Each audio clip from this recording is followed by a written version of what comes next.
Praise the Lord. आज पुन्हा एकदा एक नवीन विषय घेऊन मी तुमच्या पुढे आले आहे. आपण संदेशाला सुरुवात करण्यापूर्वी एक प्रार्थना करू.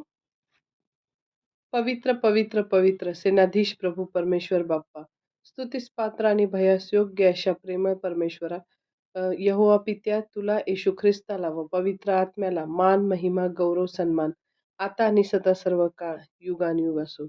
होय प्रभू, तुझ्या स्वर्गामध्ये दिव्यदूत सतत तुझ्याबद्दल स्तुती करत असतात आणि म्हणतात, पवित्र पवित्र पवित्र, जो होता, जो आहे व जो येणार, तो सर्वसमर्थ प्रभुदेव, असे ते रात्रंदिवस म्हणतात, कधीच थांबत नाही. प्रभू, स्वर्गात जशी तू देवदूतांना तुझी स्तुती करण्यासाठी योजना केलेली आहे प्रभू, तशी या पृथ्वीवर आमच्याकडून तुझी स्तुती व्हावी अशी तुझी इच्छा आहे. प्रभू, आज आम्हाला जे काही जीवन मिळालेलं आहे प्रभू, ते तुझ्या कृपेने मिळालेलं आहे आणि तुझ्या या जीवनाचा उपयोग, तू दिलेल्या या जीवनाचा उपयोग आम्ही तुझ्या राज्याच्या वाढीसाठी, तुझ्या गौरवासाठी करावा, म्हणून तू आम्हाला सहाय्य कर. प्रभू, जे काही आम्ही आता गीत, वचन आणि प्रार्थना याच्याद्वारे तुझ्याजवळ येत आहे, जे काही गूढ गहन रहस्य तू आमच्या पुढं खोलून सांगणार आहे, त्या प्रभू तुझ्या पवित्र आत्म्याला मी विनंती करते, ये पवित्र आत्म्याने तुझ्या अ, अ, या वचनातील गूढ गहन रहस्य तू आम्हाला खोलून सांग. पवित्र आत्म्या, आम्ही तुझं स्वागत करतो. तू ये आणि अ, तुझ्या या सर्व तूच उत्तम मार्गदर्शक आहे आणि तू आम्हाला ह्या गोष्टी, तुझ्या गूढ गहन रहस्य तू खोल आणि तुझ्या गहन गोष्टी तू आम्हाला शिकव. प्रत्येक सत्य तू आम्हाला उलगडून सांग. इथून पुढची सर्व वेळ तुझ्या पवित्र हातात सोपवते. तूच आमचा सांभाळ कर. ऐकणाऱ्या प्रत्येकाला तू आशीर्वादित कर आणि हे वचन ऐकून फक्त सोडून देऊ नये, तर प्रभू ह्या वचनाचं 30 पट नाही, 60 पट नाही, तर 100 पट असं कार्य पुढं जाऊ दे प्रभू. या वचनाद्वारे प्रत्येकाला तू आशीर्वादित कर आणि तुझं गौरव प्रत्येकाद्वारे होऊ दे. इथून पुढची सर्व वेळ तुझ्या पवित्र हातात सोपवते. ही सर्व प्रार्थना धन्य तारणाऱ्या येशूच्या नावात मागितली, म्हणूनच हे बाप्पा, तू ही प्रार्थना ऐक. आमेन. आपण एक गीत ऐकणार आहोत आणि ते गीत आपण आता देवाची वर्शिप करू आणि मग मी संदेशाला सुरुवात करते. प्रेज द लॉर्ड सर्वांना. आजच्या वचनाकडे जाण्याआधी आपण देवाची स्तुती करूया. गीताचे बोल आहेत, तू बडे मैं घटू. तेरे नाम के लिए जिए हम, तेरे नाम के लिए जिए हम, तेरे नाम के लिए जिए हम, तेरे नाम के लिए जिए हम. तू बढ़े मैं घटूं, मेरे जीवन से महिमा तुझे मिले. तू बढ़े मैं घटूं, मेरे जीवन से महिमा तुझे मिले. स्तुतियों के बीच में विराजमान प्रभु, तू बढ़े और मैं घटूं. स्तुतियों के बीच में विराजमान प्रभु, तू बढ़े और मैं घटूं. तू बढ़े मैं घटूं, मेरे जीवन से महिमा तुझे मिले.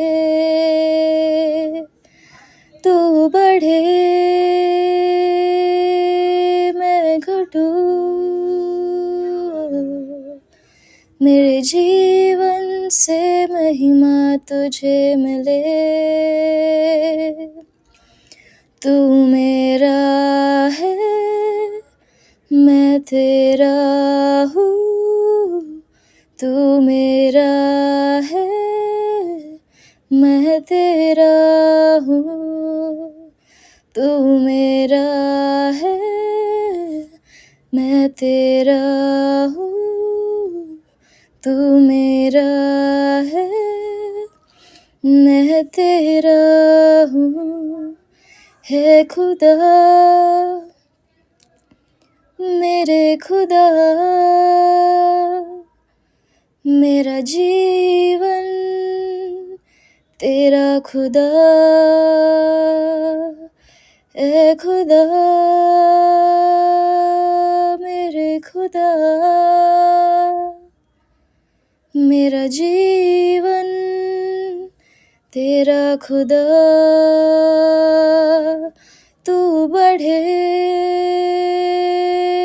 मैं घटूं, मेरे जीवन से महिमा तुझे मिले। तू बढ़े मैं घटूं,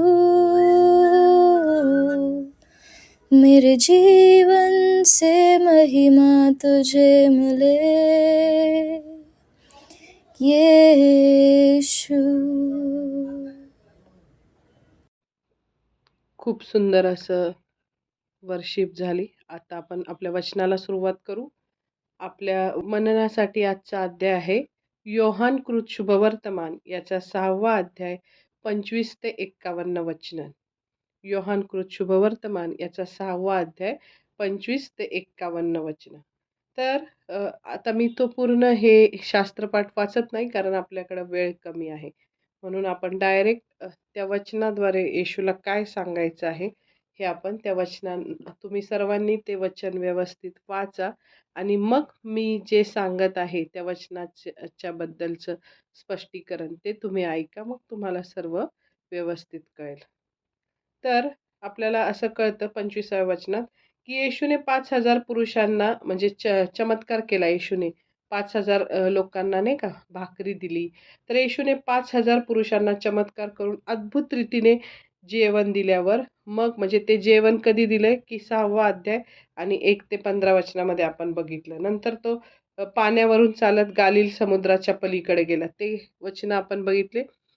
6वा अध्याय 16 ते 24 पर्यंत बघितलं. आणि मग 5 भाकरी आणि 2 मासे घेऊन ज्यांना जेवण दिलं होतं, तो प्रचंड मोठा समुदाय, ते सर्व लोक दुसऱ्या दिवशी येशूचा शोध करत करत आले. का बरं शोध केला होता? तर समुद्राच्या पलीकडं लोकांची व येशूची भेट झाली. त्या सर्व लोक त्याचा शोध करत होते, की काल ज्यांनी आम्हाला भाकर दिली, काल ज्यांनी आम्हाला मासे दिले, तो चमत्कार करणारा कुठं आहे? असा शोध करत ते लोकं त्याच्या मागे आले आणि समुद्राच्या पलीकडं त्या लोकांची व येशूची भेट झाली. तेव्हा मग येशू प्रत्येकाचा अंतर्याम जाणतो. येशूला माहीत आहे, की हे खऱ्या मनाने मी देवाचा पुत्र आहे म्हणून माझा शोध करतायत, का ह्यांना अन्न पाहिजे, भाकर पाहिजे, त्यासाठी माझा शोध करतात. म्हणून येशूने त्यांची कानउघडणी केली आणि कारण त्या लोक जे शोध करत आले, त्या लोकांना हवी होती आणखी भाकर. म्हणजे त्यांना असं कळलं, की थोडा वेळ संदेश ऐकला, की नंतर जेवणाची वेळ झालं, की भरपूर आपल्याला अन्न मिळेल आणि भरपूर खायला मिळेल. मग खाऊन-पिऊन आपण निघून जाऊ, असं म्हणजे त्यांचे विचार असतील आणि म्हणून त्यांनी काय केलं, ते लोकं काय करायचे, येशूने केलेले चमत्कार, आरोग्याचे चमत्कार, येशूने केलेले म्हणजे भाकरी आणि मासेची कशी वाढ केली येशूने, येशूने कसं आरोग्य दिलं, म्हणजे येशूने भूतग्रस्तांना कसं नॉर्मल केलं, भूतं घालवली शब्दांनी. नंतर आजारी लोकांना कसं बरं केलं, मेलेल्यांना कसं उठवलं. 5 भाकरी आणि 2 मासेपासून एवढ्या 5,000 नुसते पुरुष होते. मग त्यांच्याबरोबर मुलं आणि स्त्रिया ह्यांचं म्हणजे जवळ-जवळ 20,000 लोकांना कशा भाकरी दिल्या आणि कशाप्रकारे ते उरलं, 12 टोपल्या भरून मिळालं त्यांना. हे सगळं त्यांनी बघितलं आणि त्यांनी विश्वास ठेवण्याऐवजी ते आणखी चमत्कार पाहण्यास उत्सुक होते. म्हणजे लोकांच्या मनात असा विचार होता, की हे चमत्कार म्हणजे काय आपल्या नित्याच्या गरजा भागवण्याचं साधन आहे. म्हणजे रोज आता कुठं जाऊन घरी जाऊन भाकरी करत बसायच्या किंवा आपलं विकत आणायचं अन्न. तर त्यापेक्षा हे जेवण मिळेल फुकट तर ते खावं. अन्न-पाणी मिळवण्याचं उत्कृष्ट साधन आहे, असं त्या चमत्काराकडे ते बघत होते. म्हणजे ते अशा प्रकारे बघत नव्हते, की हा जो चमत्कार करणारा आहे, तो कोण आहे? तो कशासाठी हे चमत्कार करतो? असा त्यांनी गूढ-गहन असं त्याचा विचार केलाच नाही, की हा चमत्कार म्हणजे येशू देवाचा पुत्र आहे, याचं प्रमाण आहे. हे चिन्ह आहे, की जो स्वर्गातून उतरलेली भाकर आहे आणि तो देवाचा पुत्र आहे, म्हणून हे चमत्कार तो करू शकतो. असा विचारसुद्धा त्यांच्या कधीच मनात आला नाही. त्यांना असं वाटलं, की फक्त येशूच्या मागं जायचं, बरं व्हायचं, छान-छान खायचं, प्यायचं आणि निघून जायचं, असं त्यांच्या मनात विचार होते. म्हणून त्यांना येशूने स्पष्टपणे त्यांच्या मनातले विचार जाणून येशूने स्पष्टपणे सांगितलं, की नाशवंत अन्नासाठी 27व्या वचनात येशूने त्यांना सांगितलं, की नाशवंत अन्नासाठी श्रम करू नका, तर त्यांनी आध्यात्मिक अन्नासाठी श्रम करावे. म्हणजे टिकाऊ अन्न जे आहे, त्या अन्नासाठी श्रम करावं. म्हणजे येशूने ते वचन त्यांना बोलला ते, की नाशवंत अन्न साठी श्रम करू नका, तर पिता जो देव ह्याने ज्याच्यावर शिक्का मारला, तो मनुष्याच्या पुत्रा असं त्यासाठी श्रम करा. म्हणजे जे आध्यात्मिक अन्नासाठी श्रम करा, टिकाऊ अन्नासाठी श्रम करा आणि हे अन्न केवळ तुम्हाला येशूच देऊ शकतो. असं अन्न कायम टिकतं आणि ते सर्वकालचं अन्न आहे. त्या अन्नापासून सार्वकालिक जीवन प्राप्त होतं, असं येशू त्यांना समजून सांगत होते. आणि मग आध्यात्मिक अन्नासाठी कष्ट करणे म्हणजे काय? प्रार्थना करणे, पवित्र शास्त्राचं वाचन करणे, पवित्र शास्त्राचं मनन करणे, ख्रिस्ताच्या आज्ञा पाळणे. जे काही ख्रिस्ताने सांगितलं असेल त्या आज्ञा आपण पाळायला पाहिजे. मग ह्यासाठी मानवाला श्रम करावे लागले, तरी तरी हे अन्न कायमची देणगी असे आहे. म्हणजे आपल्याला श्रम ह्या आध्यात्मिक गोष्टीसाठी करायचेत आणि इथं सांगितलंय, की ख्रिस्त मनुष्याचा पुत्र मर्जीस येईल त्याला हे आध्यात्मिक अन्न देतो. म्हणजे कितीही खटपट केली आपण, तरी आपल्याला हे अन्न मिळवता येत नाही. हे अन्न मिळवण्यास कोणी स्वतःला म्हणजे म्हणजे हे अन्न मिळवण्यासाठी नाही का, म्हणजे येशूने सांगितलं, की नाशवंत अन्न हे नेहमीच काय करतं तुम्हाला नेहमीचं अन्न म्हणजे नाशवंत अन्न म्हणजे नेहमीचं अन्न, खाद्यपदार्थ म्हणजे आपण भाजी, भाकरी, वरण-भात असं खातो ते त्या खाद्यपदार्थांना येशूने नाशवंत अन्न म्हटलंय. तर नुसतं तेवढंच खाद्यपदार्थांना नाशवंत अन्न म्हटलं नाही, तर जगातील सर्व वस्तू म्हणजे संपत्ती, पैसा, द्रव्य, मान-सन्मान, एकदम असं सुखी जीवन जगायचं, सुखोपभोग अशाचाही त्यात समावेश होतो. मग आता त्यासाठी येशूनी मत्ते 6:19-20 मध्ये सांगितलं आहे, की या जगामध्ये आपण मान-सन्मान, गौरव मिळवण्याचा प्रयत्न करायचा नाही. म्हणजे इथं या जगात संपत्ती साठवून ठेवण्याच्या मागं लागायचं नाही. म्हणजे संपत्ती म्हणजे नुसता पैसा नव्हे, तर मालमत्ता, वस्तू ही सगळी संपत्तीच आहे. म्हणजे देवाने असं सांगितलं नाही, की तुम्ही श्रीमंत होऊ नका, तुम्ही गरीबच राहा, तुम्ही रडतच राहा, असं नाही. देव आपल्याला अब्राहामाला देवाने कसं श्रीमंत केलं, तसं देवाला त्याच्या लेकरांना श्रीमंत बघायचंय. पण ती जी श्रीमंती आहे, ती फक्त स्वतःच्या स्वार्थासाठी, जो काही पैसा आहे, तो स्वतःच्या स्वार्थासाठी वापरणे, हे चुकीचं आहे. म्हणजे मालमत्ता असणं हे यात काही चूक नाही. ती देवाच्या लेकरांना मिळतीच. तुम्ही बघा, अनेक लोकं ज्यावेळेस देवाकडे येतात, देवाचं वचन त्यांना कळतं, तेव्हा ते समृद्ध होतात, ते कर्जापासून मुक्त होतात. आणि पण जर ती त्यांनी स्वतःसाठी ठेवली संपत्ती, मालमत्ता, तर ते म्हणजे ते संपत्तीवर प्रेम करतात आणि असं वचन आहे, की कोणीही 2 धन्यांची चाकरी करू शकत नाही. एकतर देव नाहीतर पैसा. म्हणजे देवाने जर आपल्याला श्रीमंत केलं असेल, तर त्या त्या पैशाचा उपयोग त्याच्या राज्य वाढवण्यासाठी आपण केला पाहिजे, अशी देवाची इच्छा आहे. म्हणजे मालमत्तेवर प्रेम करणं म्हणजे फक्त स्वतःवर प्रेम करणं. मला हे पुढं लागतील पैसे, ते कसे वाढतील आणि देवाच्या कार्यासाठी काहीच द्यायचं नाही, हे चुकीचं आहे. म्हणजे देवाचा आत्मा आपल्याला सांगतो, की संपत्ती मिळवणं हे काही चूक नाहीये चांगल्या मार्गाने. पण ती जी संपत्ती आहे, फक्त स्वतःच्या स्वार्थासाठी ठेवणं, ह्या गोष्टी काय आहेत, चुकीच्या आहेत. मग इथं सांगितलंय की येशूनी सांगितलं आहे, जर आपण जगातल्या गोष्टीवर आशा ठेवली, तर मग आपण सार्वकालिक जीवनावर आशा ठेवू शकत नाही. आपल्याला वाटेल की नाही का, मी आता हा पैसा ठेवलाय आणि मी ह्या पैशावर मी माझा भरोसा ठेवल. म्हातारा झालो तर मी त्या पैशांनी मी सगळ्या गोष्टी करू शकेल. आजारी पडलं तरी पैशांनी दवाखान्यात जाऊ शकेल. असं तो माणूस विचार करतो. पण ते पैसे त्याला उपयोगी पडत नाही. तर देवावरचा विश्वास, या जगामध्ये ह्या संपत्तीचे साठे कितीही करून ठेवले, तरी त्याचा काही फायदा नाही. आपण मत्तेमध्ये ती गोष्ट वाचतो की नाही काय, तो म्हणतो, "हे जीवा, खूप भरपूर असं समृद्धीने कोठारं भरून ठेवलेत आणि तुझं आयुष्यभर अजून 100 वर्ष पुरेल असं धान्य जपून तयार करून ठेवलेलं आहे कोठारात. तर मग त्यामुळं तू काही आता कर आणि 100 वर्ष तुला काही काळजी नाहीये." पण त्यावेळेस तिथं वचनात सांगितलं, की आज रात्रीच जर तुझा जीव घेण्यात आला, तर तुला त्या संपत्तीचा काय लाभ? असं सांगितलेलं आहे ना. म्हणून मग ह्या जगामध्ये म्हणजे संपत्तीचे साठे करून ठेवले, तर पुढं आपल्याला कुठलीच संपत्ती मिळणार नाही. म्हणजे आपण ती ती कारण ती या जगाची संपत्ती लवकर नष्ट होते, ती टिकाऊ नसते. कारण ते येशूने सांगितलं, की ह्या जगात तुम्ही संपत्ती साठवू नका. मत्ते 6:19-20 कारण तिथेच सर्व जंग खाऊन नाश करतात व चोर येऊन चोरी करून जातात. आणि मग इथं काय आहे, की आपल्याला माहिती आहे, की ही जगिक संपत्ती काही टिकाऊ नसते. सर्व जंग खाऊन तिचा नाश करतात. फुले कोमेजतात, लोकं वृद्ध होतात, सौंदर्य नाहीसी होतं आणि आजार हे काय आहे, ते एक चोर आहे. ते आजार काय करतात, आपलं आरोग्य चोरतात आणि नाही का इथं महापूर येतात, भूकंप होतात, वादळ, गारा ह्या सगळेजण ह्या सगळे जे नैसर्गिक आपत्ती आपल्या पिकांची काय करतात, चोरी करतात आणि आणि ते आपलं आयुष्य चोरून नेतो तो चोर. आणि या म्हणून येशू म्हणतो, की या पृथ्वीवरील सर्व काही अगदी पृथ्वीचा सुद्धा नाश होणार आहे. आपल्याला माहीत आहे ना प्रकटीकरणामध्ये, की या चिऱ्यावर चिरा एक पण राहणार नाही. ही पृथ्वी पण पूर्ण नष्ट होणार आहे आणि नवीन पृथ्वी आणि नवीन आकाश येणार आहे. आपल्याला सगळं हे माहीत आहे.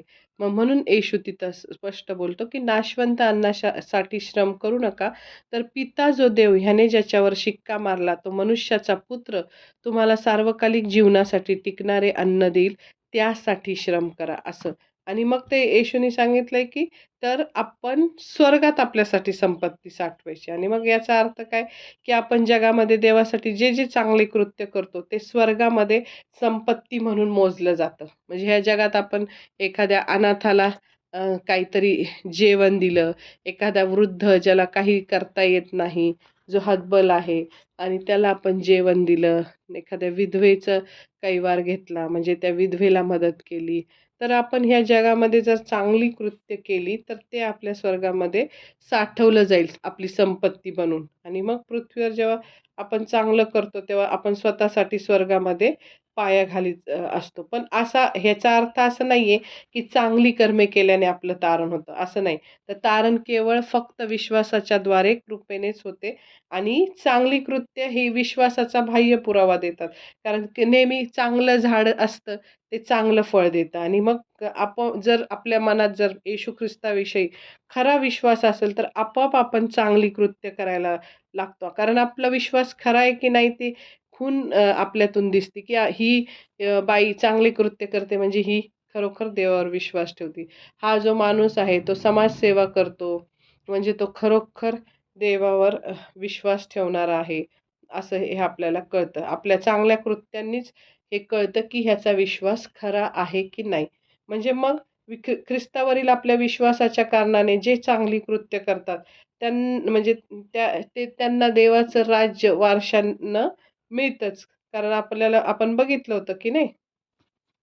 म्हणून आपण मगाशी बघितलं होतं, की पृथ्वीवर संपत्ती साठवणं म्हणजे म्हणजे चुकीचं आहे, जर ती फक्त स्वतःसाठी ठेवायची असेल तर.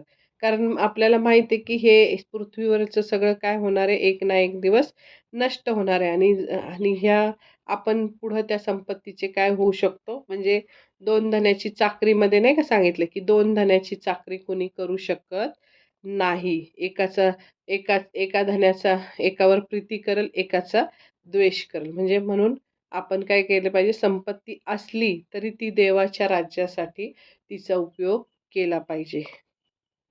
आपण संपत्तीचे गुलाम झाले नाही पाहिजे. आपण देवाच्या राज्यासाठी योग्य प्रकारे देवाला मार्गदर्शन मागून त्या संपत्तीचा उपयोग आपण देवाच्या राज्यासाठी केला पाहिजे. म्हणजे इथं सांगितलं आपल्याला, की मनुष्याचा पुत्र म्हणजे कोण? येशू ख्रिस्त. तो आपले खरे-खुरे अन्न आहे. म्हणजे यात संशय नाही.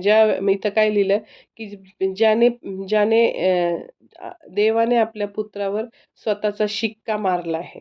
म्हणजे की हा माझा पुत्र आहे, एकुलता एक पुत्र आहे येशू ख्रिस्त. खूप प्रमाण येशू देवाचा पुत्र आहे असं खूप वेळा एकदा आकाशवाणी झाली. खूप वेळा देवाने दाखवून दिलं, की हा माझा पुत्र आहे. आणि मग पित्याने म्हणजे देवाने ह्याच्या येशूवर काय केलेलं आहे? शिक्का मारला. म्हणजे काय शिक्का मारला? जर आता आपल्याला माहीत आहे जगात, की आजही मोठे प्रतिष्ठित लोक, राजे लोक काय करतात? आपल्या पत्रांवर स्वतःचा काय करतात? शिक्का मारतात. सील बंद करतात आणि शिक्का मुर्तब ज्याच्या मालकीचा आहे तेच लोकं काय करतात? शिक्का मारतात. म्हणजे याचा अर्थ काय? ते त्याच्या मालकीचं आहे, त्याने लिहिलेलं आहे, अन्य कोणी नाही, हे या शिक्क्यावरून निर्विवादपणे आपल्याला कळतं.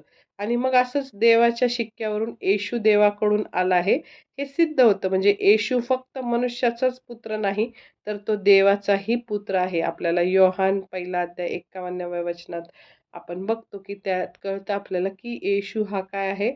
स्वर्गातून उतरलेला देवाचा पुत्र आहे. म्हणजे त्यावेळेसच्या लोकांना असं वाटत होतं, की हे येशू जे म्हणतोय आध्यात्मिक अन्न मिळवण्याची खटपट करा, शारीरिक अन्न मिळवू नका. तर ह्या लोकांना असं वाटत होतं 28 आणि 29व्या वचनात, की येशूवर विश्वास ठेवण्यासाठी आम्हाला सत्कृत्य करणं भाग आहे, असं त्या लोकांना वाटत होतं. पण त्या येशूने त्यांना 28 आणि 29व्या वचनात सांगितलं, की एकच काम करण्याची गरज आहे आणि ती म्हणजे ज्याला त्याने पाठवले त्याच्यावर विश्वास ठेवा. म्हणजे ज्याला त्याने म्हणजे ज्याला देवाने पाठवले त्या येशूवर तुम्ही काय करायचा? विश्वास ठेवायचं. हेच एक काम तुम्हाला काय करायचंय. म्हणजे एका दृष्टीने विश्वास ठेवणे, विश्वास धरणे हे एका प्रकारचं काय आहे? कामच आहे. म्हणजे दुसऱ्या प्रकारे विश्वास ही देवाची देणगी आहे. हं. आपल्याला माहिती आहे, की विश्वास ही देवाची काय आहे? देणगी. सर्वप्रथम आपल्याला काय विश्वास ही देणगी एकदा मिळाली, की मग आपण तिचा उपयोग करतो आणि मग हळू-हळू आपण देवावर विश्वास ठेवायला लागतो. आणि मग यहुदी लोकांनी पुन्हा येऊन येशूपाशी चिन्ह मागितली, की नुकतंच आत्ता 5,000 लोकांना जेवण दिलं होतं, पण त्यांना अजून ह्याच्यापेक्षा मोठं चिन्ह पाहिजे होतं. ते सतत एकसारखं त्यांना खायला-प्यायला मिळावं अशी त्यांची इच्छा होती. आता काल मिळालं, आज पण मिळायला पाहिजे म्हणून शोधत आले ना ते. आणि मग त्यांनीच आपणाला कोणतं चिन्ह हवं ते येशूला सांगितलं होतं आणि मग त्यावेळेस ते म्हटले, की देवाने मोशेच्या काळात स्वर्गातून मन्ना पाठवला, तसे तुम्हीही स्वर्गातून आम्हाला मन्ना द्यावा. असे ते लोकं म्हणतायत येशूला, की ज्यावेळेस मोशेच्या वेळेस नाही का अरण्यामध्ये स्वर्गातून मन्ना पडला होता, खाली अरण्यामध्ये पडला होता, तसं आत्ता पण द्या असं ते म्हणत होते. आणि म्हणजे आपल्याला माहीतच आहे, की यहुदी लोक जेव्हा इजिप्त देशातून सुटून सिनाई डोंगराजवळच्या रानात आले, तेव्हा देवाने त्यांच्यासाठी दररोज 40 वर्ष स्वर्गामधून एक प्रकारची छान अशी मधासारखी गोड रुचकर अशी चविष्ट भाकर स्वर्गातून खाली पडायची सकाळी-सकाळी. मग ती त्यांनी गोळा करायची आणि ते ते खाऊन त्यांनी आपली काय केली, भूक भागवली. हे आपल्याला माहीत आहे. हं. मग इथं त्यांना असं माहीत होतं, की मसीहा येईल, तेव्हा तो आपल्यासाठी स्वर्गातून मन्ना पाठवल. असं त्या यहुदी लोकांना त्या काळातल्या म्हणजे माहीत होतं. मग आता ते मसीहा येण्याचं हे एक चिन्ह असणार आहे, असं त्यांना वाटत होतं आणि मग मग म्हणजे ते असं बोलत होते, की तू जर स्वतःला मसीहा म्हणवतो, तर मग तू आम्हाला चिन्ह करून दाखव ना हे. मग आम्ही विश्वास ठेवू, असं त्यांचं म्हणणं होतं, की आम्हाला पण स्वर्गातून उतरलेली भाकर पाठव, असं ते म्हणत होते. म्हणजे आजचेही लोकं चिन्ह आणि काय करतात, प्रमाण पाठवतात, प्रमाण मागतातच ना, की ते म्हणतात, येशू देवाचा पुत्र आहे असं सिद्ध करा. मग मी विश्वास ठेवल असं बोलणारे पण अनेक लोक काय करतात, देवाची कसोटी पाहतात. म्हणजे त्यांना विश्वास ठेवायचा नसतो, पण काहीतरी गोष्टी करून ते काय करतात, डावलतात असं. आणि मग त्यावेळेस मग येशू त्यांना सांगतो, की मान्ना हा मोशेनी दिला नव्हता, तर तो मान्ना देवानी दिला होता. जो स्वर्गात पिता बसलेला आहे की नाही, हं? यहोवा पिता, तो त्याने मान्ना दिला होता. मोशेनी नव्हता दिला त्यांना मान्ना. आणि मग त्याच्यावरून महत्त्वाचं अजून सांगितलं येशूने, की स्वर्गातून येणारी खरी भाकर तो मान्ना नव्हता. हं. म्हणजे तो एक भौतिक असं म्हणजे भौतिक मान्ना म्हणजे भौतिक जगातील ती साधी अशी भाकर होती, ती साधी म्हणजे अशी मैद्याच्या पिठासारखी अशी ती भाकर होती. पण ती ती आकाशातून खाली आली एवढंच फक्त ती आहे. पण आध्यात्मिक खरी भाकर कोणती होती, की स्वर्गातून येणारी खरी भाकर कोण होती? ती म्हणजे देवाची भाकर. म्हणजे देवाची भाकर जी असते ती स्वर्गातून उतरते व जगाला जीवन देते. म्हणजे येशू देतो ती भाकर काय आहे? आध्यात्मिक भाकर आहे आणि त्यामुळे मनुष्याला आध्यात्मिक जीवन, सार्वकालिक जीवन काय होतं? प्राप्त होते. म्हणजे म्हणजे ती भाकर म्हणजे येशू म्हणाला, "ती जीवनाची भाकर मीच आहे. मीच ती जीवन देणारी भाकर आहे." आणि जो येशूकडे येतो त्याला कधीही भूक लागणार नाही. म्हणजे येशू पुढं आणखी बोलतो, की जो माझ्यावर विश्वास ठेवतो त्याला कधीही तहान लागणार नाही. आपल्याला माहीत आहे की नाही? म्हणजे इथं हे उल्लेख केलेलं जिवंत पाणी आणि म्हणजे जीवनाची भाकर हे दोन्ही एकच आहे. म्हणजे खाणं-पिणं म्हणजे ही भाकर खाणे आणि पिणे म्हणजे येशूवर विश्वास ठेवणे असं आपण लक्षात घेतलं पाहिजे. म्हणजे येशूला आपण आपल्या जीवनात स्वीकारणं हाच याचा अर्थ आहे, हे आपल्याला समजलं पाहिजे. जसं आपण आपल्या तोंडाने अन्न-पाणी सेवन करतो की नाही? तसं आपण आपल्या विश्वासाद्वारे आपण ख्रिस्ताला आपल्या अंतःकरणामध्ये घेतलं पाहिजे. म्हणून येशू इथं म्हणतो, की जो माझ्याकडे येतो त्याला कधीही भूक लागणार नाही. आणि म्हणजे येशूकडे येणं म्हणजे काय? येशूवर विश्वास ठेवणे. म्हणजे येशूने सर्वच मनुष्यांना आमंत्रण दिलं आहे. मत्ते 11:28 मध्ये पण तो बोलतो येशू, की माझ्याकडे या, माझ्याकडे या असं येशू त्यांना म्हणतो. म्हणजे यहुदी लोकांनी येशूला प्रत्यक्ष पाहिले आणि स्वतःच्या डोळ्याने येशूने केलेले चमत्कारही पाहिले. पण त्यांनी विश्वास ठेवला का? नाही. अगोदर त्यांनी काय बोलले, की स्वर्गातील भाकरी आम्हाला पाठवा, मोशेनी कशी दिली. मग त्यांना वाटलं, की ही भाकर जशी काय खूप खुसखुशीत, चवदार असणार असं. म्हणजे ख्रिस्ताचे आशीर्वाद घेण्यासाठी तेवढे ते त्याच्याकडे आले होते. पण ख्रिस्तानी सांगितलं, येशूनी सांगितलं, की मी स्वतःच ती भाकर आहे, जी तुम्हाला स्वर्गातून उतरलेली मोशेच्या वेळेस जसं स्वर्गातून खाली पडायची मान्याची भाकर ती नाहीये, तर मी स्वतःच ती भाकर आहे, हे त्यांना समजलं. तेव्हा त्यांनी त्या भाकरीचा काय केला? तिरस्कार केला आणि ख्रिस्ताकडं पाठ फिरून ते निघून गेले. आणि मग तो येशू म्हटला, की "पिता जे लोक मला देतो, ते सर्व माझ्याकडे येतील." म्हणजे बहुतेक यहुदी लोकांनी ख्रिस्तावर विश्वास ठेवला नाही. कारण पित्याने त्यांना ख्रिस्ताला दिलं नव्हतं. आणि विश्वास ही काय आहे? देणगी त्यांना दिली नव्हती. जर असं वचन आहे ना, की देवाने आकर्षिल्याशिवाय कोणालाही देवाकडे येता येत नाही. म्हणजे देवाने एखाद्याला आकर्षित आकर्षित केलं नाही, तर त्या माणसाला ख्रिस्ताजवळ येता येत नाही. म्हणजे विश्वास ठेवावा असे मनुष्य प्रथम ठरवीत नाही. प्रथम देवच त्याला बोलवतो. हे आपल्याला माहीत आहे. योहान 15:16 मध्ये लिहिलेलं आहे. पण इथे एक अवघड प्रश्न उपस्थित होतो. विश्वास न ठेवणे हे पाप कसं काय?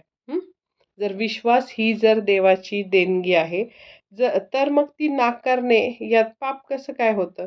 याचं उत्तर असं आहे, की ज्यांची अंतःकरणे खुली आणि नम्र आहे, अशांनाच देव विश्वासाची देणगी देतो. बघा, खूप महत्त्वाचं सत्य इथं प्रगट केलेलं आहे पवित्र आत्म्याने.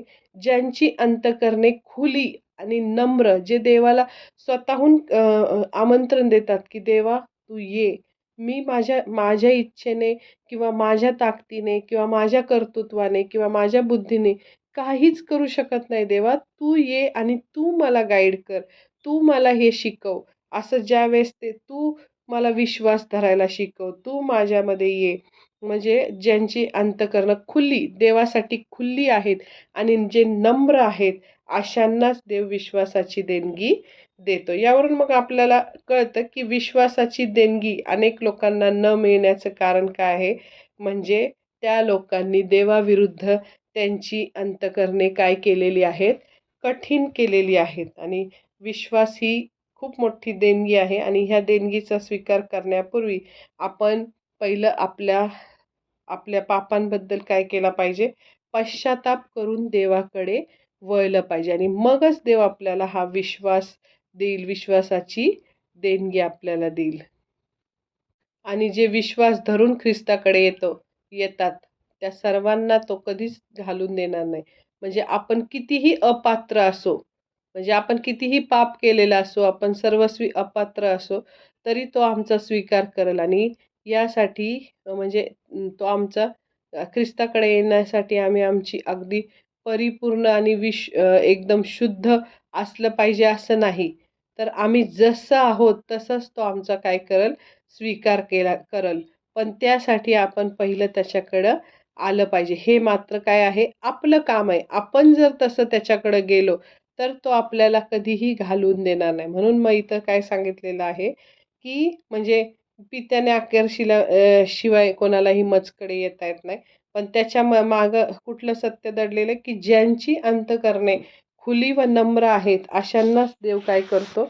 विश्वासाची देणगी देतो.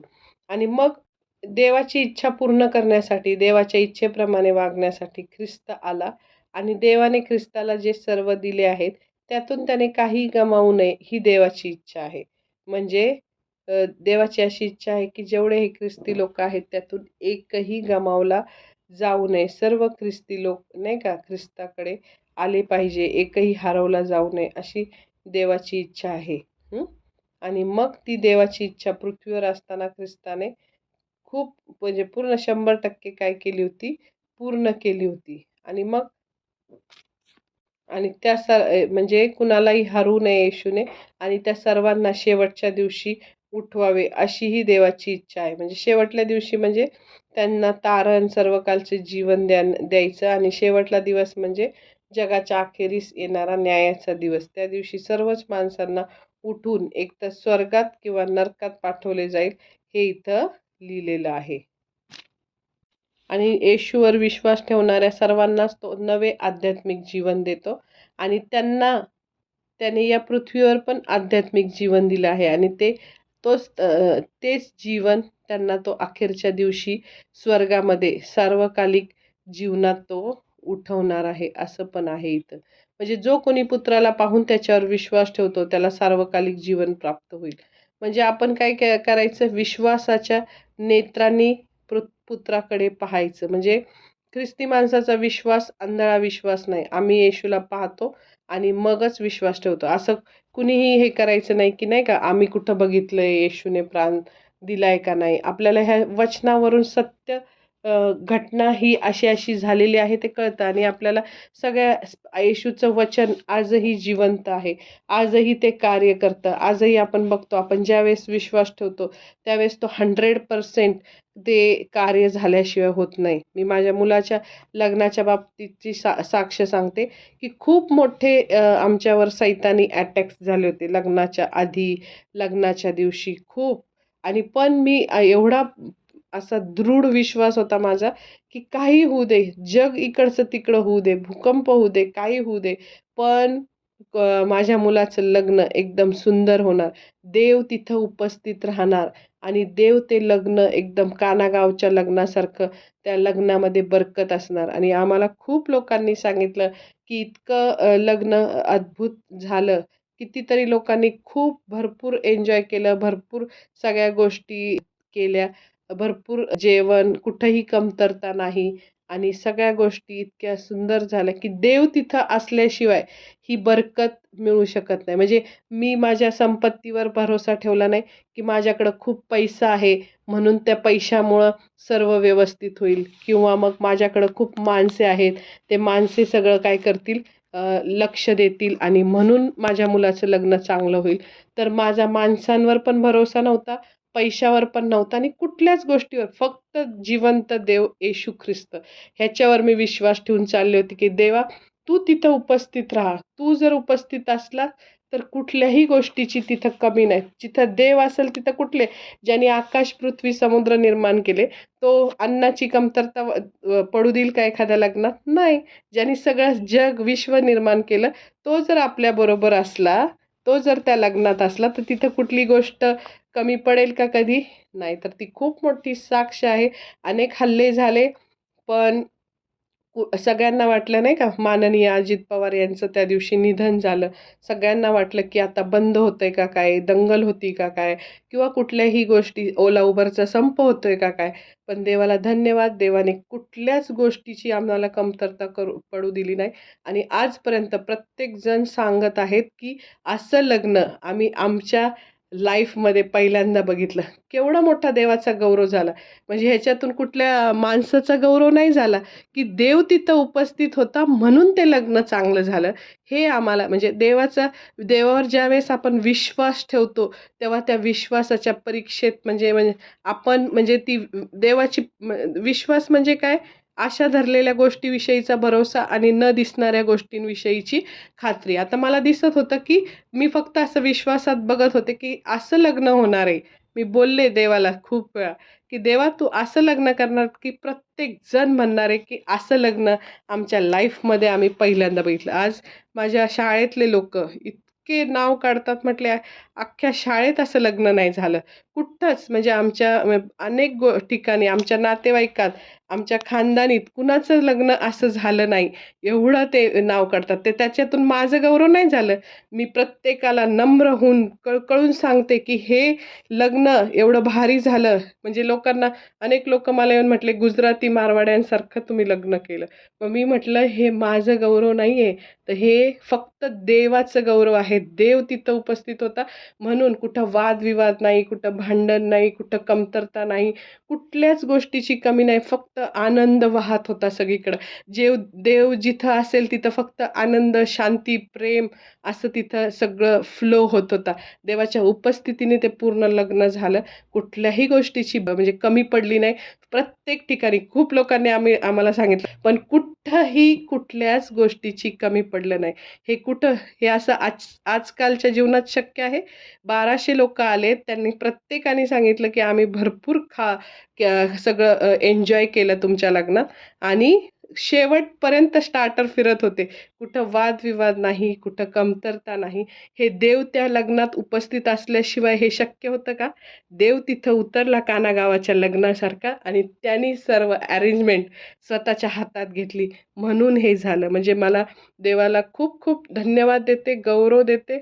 मी कुठल्याही गोष्टीचं म्हणजे मी स्वतःला कुठलंच क्रेडिट घेत नाही किंवा आमच्या माणसांना, नातेवाईकांना क्रेडिट घेत नाही.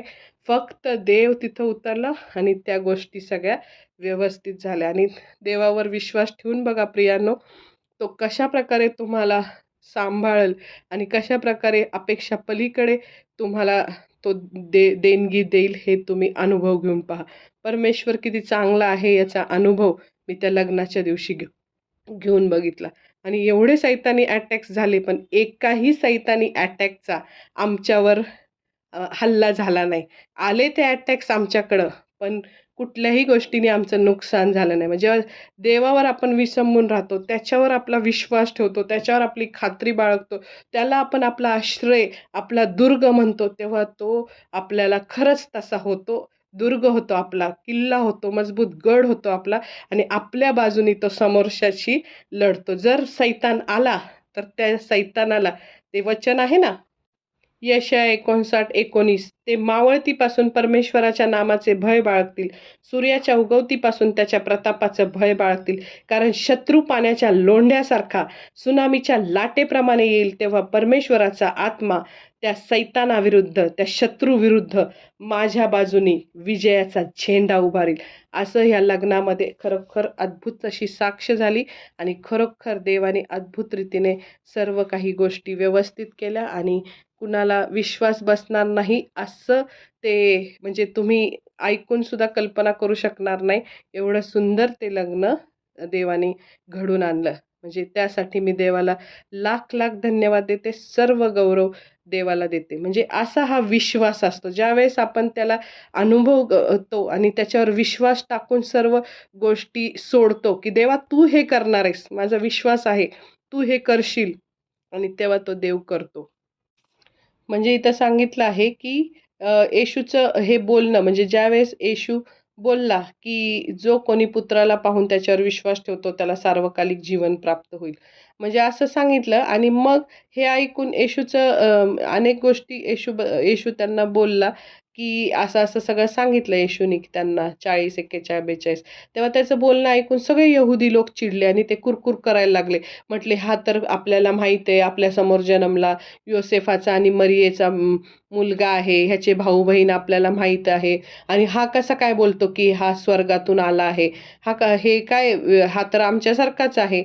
असं ते सगळे चिडून बोलतात येशूला आणि मग त्यावेळेस येशू म्हणतो, की पित्याने जवळ बोलवल्याशिवाय कोणीही माझ्याकडे येऊ शकत नाही आणि म्हणजे आपण स्वतःच्या कल्पनेनी ख्रिस्ताकडे येऊ शकत नाही.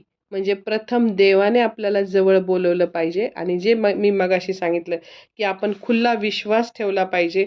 नम्र अशा अंतःकरणाने त्याच्याजवळ जायला पाहिजे. मग तो आपल्याला काय करतो? जवळ घेतो आणि मग आपल्या मनामध्ये देवाच्या आत्म्याचा प्रकाश जर पडला नसेल, तर मग काही शक्य नाही. मग देवाने प्रथम जवळ घेतल्याशिवाय कोणीही माणूस त्याच्याकडे येणं शक्य नाही. जर एखाद्या माणसाची अशी इच्छा असेल, म्हणजे तो स्वतःहून येशूला स्वीकारतच नसेल विश्वासाने आणि तो त्याच्या पापातच राहायची त्याची इच्छा असेल, की नाही का? म्हणजे असं नाही, की म्हणजे देवाने स्वतःहून एखाद्या माणसाला पापातून, अंधारातून काढून घेतलं नाही, तर तो देवाकडे येणे कधीच शक्य नाही. म्हणजे कोणीही पापी माणूस स्वतःच्या इच्छेने देवाकडे वळणार नाही. कारण त्याला जर असं वाटत असेल, की मी माझ्या पापातच राहील, अशी वृत्ती त्याला झालेली असेल, इच्छा झालेली असेल, एखादा व्यसनी माणूस असेल, त्याला जोपर्यंत इच्छा होत नाही, की मला ह्याच्यातून बाहेर निघायचं, तोपर्यंत तो बाहेर येऊ शकत नाही. पण एखादी व्यक्ती जेव्हा येशूकडे येते, तेव्हा ती देवाच्या कृपेचं काय असतं, फळ असते आणि नेहमीच असं घडतं, की म्हणजे आपण येशूकडे आलो आणि मागितलं, की देवा मला ह्याच्यातून बाहेर निघायचं ह्या व्यसनातून, तर देव आपल्याला त्याच्यातून बाहेर काढतो. मग येशूने इथं सांगितलं, की सार्वकालिक जीवन प्राप्त करण्यासाठी फक्त एकच कृती करायची. ती म्हणजे येशूवर विश्वास ठेवायचा. ही एकच गोष्ट आवश्यक आहे. आणि मग येशू म्हणतो, की मीच जीवनाची भाकर आहे. ही भाकर मानण्यापेक्षा खूपच चांगली आहे. हे येशूने इथं सांगितलं आहे. म्हणजे ती मानना काय भौतिक, जगिक भाकर होती. पण हा येशू जे होता जीवनाची भाकर, तो आध्यात्मिक भाकर होता आणि यहुदी लोकांच्या दृष्टीने मान्ना ही जगातली सर्वश्रेष्ठ अन्न आहे, भाकर आहे. पण त्यांनी जरी तो मान्ना खाल्ला मोशेच्या काळात 40 वर्ष, तरी ते पुढे जाऊन काय झाले?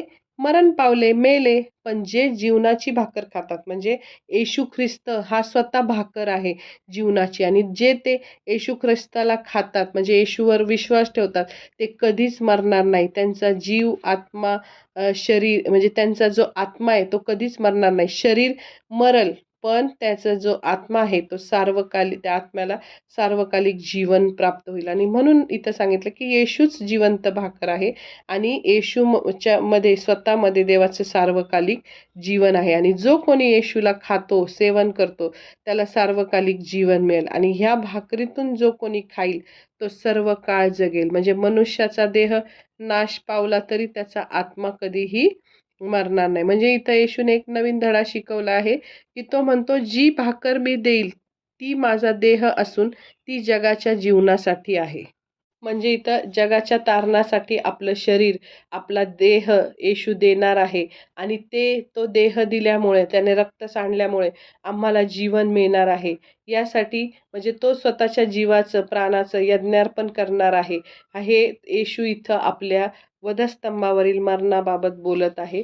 हे आपल्याला इथं कळालं. तर ह्या अध्यायातून देव आपल्याशी पवित्र आत्म्याद्वारे बोलला. त्याबद्दल मी आपला जिवंत यहोवा पिता, नंतर प्रभू येशू ख्रिस्त आणि पवित्र आत्मा या त्रैक्य देवाचे मी आभार मानते, धन्यवाद देते. Thank you. God bless you.